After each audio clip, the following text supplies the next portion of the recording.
Full and full நான் எதிரே பார்க்கல. விக்ரம் கிட்ட ஐ படம் சேது சொல்லிட்டே போகலாம், நிறைய படம் சொல்லிக்கிட்டே போகலாம். அண்ணன் கிட்ட அவரை இந்த படம் வந்து வேற ஒருத்தர் ஹேரக்டர் கொடுத்துருந்தான் சத்தியமா நடிச்சிருப்பாங்களாம். நீங்க கேட்டீங்கன்னா சான்ஸே கிடையாது. விக்ரம் நாக்கு மட்டும்தான் பொருந்தும் இந்த கேரக்டர். ஏன்னா நேஷனல் அவார்டுக்கு பொறுத்த வரைக்கும் இல்லாமல் அவருடைய உழைப்பு சினிமாவுக்கோசமே உள்ள வந்து அவனாரு. சினிமாவுக்கோசமே நம்பிக்கையா வந்து ரஞ்சித்தனா மேல கதை வச்சு தான் கேட்டிருந்தாரு. ஆடியோ லான்ச்லேயே சொல்லியிருந்தாரு, ரஞ்சித்தனா மேல நம்பிக்கை வைக்கிறேன் இல்லையோ அவருக்கு ஒரு டைரக்ஷன் எடுக்கிறான்னா அந்த ஒரு பட வாய்ப்பு மிஸ் பண்ணாம பக்காவும் நடிச்சு கொடுத்துருக்காரு. நெக்ஸ்ட் எதனா கேள்வி இருக்குதா?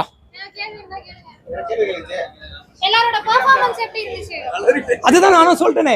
ஏன்னா ஒவ்வொரு டியூரேஷனும் வந்து பாத்தீங்கன்னா ரஞ்சிதனா தெரியும் இந்த கேரக்டருக்கு இந்த குழந்தைங்களா ஓகே, இந்த கேரக்டருக்கு ஹீரோனியா ஓகே, விக்ரம் என்ன கன்ஃபார்மா நடிப்பாங்களா இந்த கேரக்டர். அதுதான் ரஞ்சிதனாவோட டைரக்ஷன் வந்து வருஷத்துக்கு 2 படம் இல்லை 1 படம் கொடுத்தாலும் அவருடைய கதைக்கு பொறுத்த வரைக்கும் எந்தெந்த ஹீரோ மசாலா மாதிரி நினைச்சிருப்பீங்க. மசாலா கிடையாது இது, மசாலாவோட வேற லெவல் இது. ஏன்னா நிறைய பேருக்கு வந்து கம்பேர் பண்றீங்க டிமார்டினிகள் விட, அது வேற இது வேற சரியா? ஏன்னா சைக்கோவை மாத்தாதீங்க. நான் விக்ரம் ஃபேன்ஸ் இல்ல, தெரியும் தலை ஃபேன்ஸ், ஒன்லி தலை. அடுத்த அப்டேட் என் தலைவன் தான் உள்ள இறங்குறான். அஜித்னா ஐ லவ் யூ.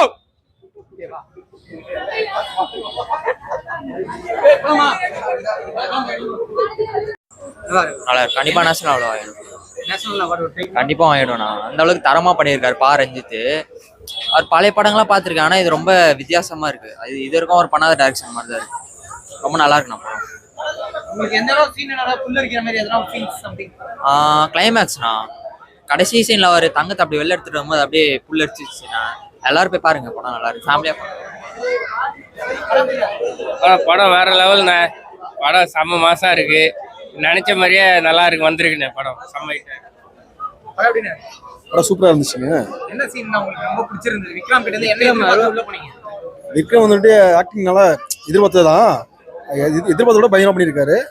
அது போக என்ன ரஞ்சித் உண்மையிலுமே நல்ல ஒரு ஹிஸ்டரியை சொல்லியிருக்காரு. என்ன எதிர்பார்ப்பு இருந்தது இந்த படத்துக்கு? இல்லை, அவர் சார்ந்த சமூகத்தை பத்தி வரலாறு சில பேர் தெரியாம இருந்திருக்கும், அவங்க இங்கிருந்து வந்தாங்க எப்படி இருந்தாங்க அப்படிங்கிறது. அதை பத்தின ஒரு வரலாறு டீட்டெயிலா சொல்லியிருக்காரு. ரொம்ப பிடிச்சிருந்தது.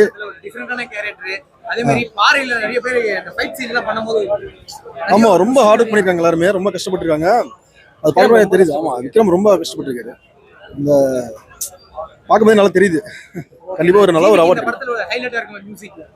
படத்துடைய பெரிய ஒரு இது என்னன்னா ஹைலைட் மியூசிக் தான். மியூசிக் உண்மையிலுமே கண்டிப்பா படத்தை அகைன் பார்க்கலாம்னு இருந்தது. எல்லா மியூசிக்ல வந்து அனிருத் ஆஸ்கர் அவார்டு வாங்கி போறாரு நிறைய பேர் சொல்றாங்க. ஆனா ஜிவி வாங்கவும் மாட்டாரு. அப்படி இல்ல, இந்த படத்துல கிடைக்கும். அது 1001 படத்தை மிஸ் பண்ண மாதிரி இந்த படத்தை மிஸ் பண்ணிரானோ அதான் சொல்லுவேன். தேங்க்யூ. நல்லா இருக்கு ப்ரோ, படம் நல்லா இருக்கு, சூப்பரா இருக்கு. Actually theatre visit must. படம் வந்து நாங்க ஒரு மாதிரி எதிர்பார்த்தோம், பட் டோட்டலாவே டிஃப்ரெண்டா இருக்கு. வர்த்து இல்ல, நான் ஆக்சுவலி எப்படி எதிர்பார்த்தேன்னா ரொம்ப பிரம்மாண்டமா வேற மாதிரி இருக்கும், அரசர் காலம் அந்த மாதிரி பிளான் பண்ணியிருந்தேன். பட் இவங்க ரொம்ப டிஃப்ரெண்டா யூனிக்கா எடுத்திருக்காங்க movie. Theatre visit must. BGM GV Prakash வேற லெவல்ல பண்ணியிருக்காரு. படம் தியேட்டர் விசிட் கண்டிப்பா வந்து பாருங்க. ஷூர். 10 out of 9 bro. கண்டிப்பா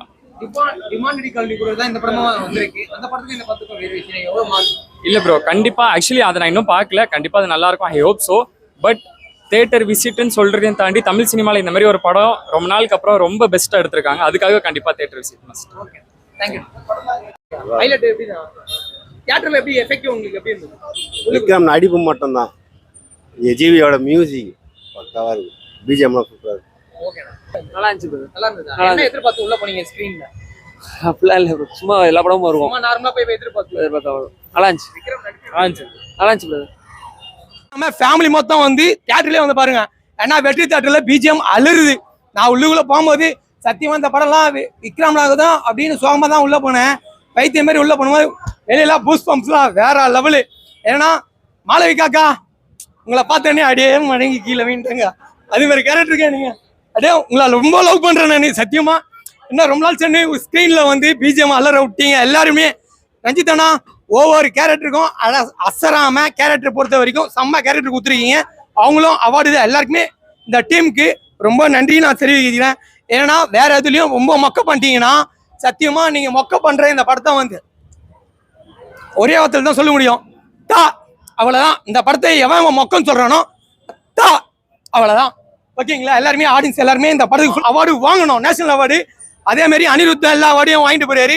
ரொம்ப ரொம்ப தப்பு தலைவா. விட்டு குத்துறேன் ஜிவி பிரகாஷ்க்கு சொல்றேன் அவார்டை. தலைவா இந்த வருஷம் முதல் வருஷத்துல சத்தியமா ஜிவி பிரகாஷ்க்கு முதல் அவார்டு நேஷனல் அவார்டு இல்லாம எல்லா அவார்டையும் என் தலைவனுக்காக கொடுத்துருவோம். ஏன்னா தலைவன் வேற லெவல்ல சுத்தி வச்சிருக்கான். உள்ளுக்குள்ள அப்படியே எப்படி சொல்றதுன்னா தெரியல, அப்படியே உதறு. கன்ஃபார்மா நேஷனல் அவார்டு கொடுத்துடணும். ஏன்னா ஸ்டார்டிங்கில் தான் நான் வந்து ஒரு 10 minutes லேட்டாக வந்தோம். ஆனால் படம் வந்து அல்டிமேட். விக்ரம் வந்து விக்ரம் சார் நடிச்சது செம்மையாக நடிச்சிருக்காரு. மியூசிக் தான் இந்த படம் ரொம்ப ஹைலைட்டு.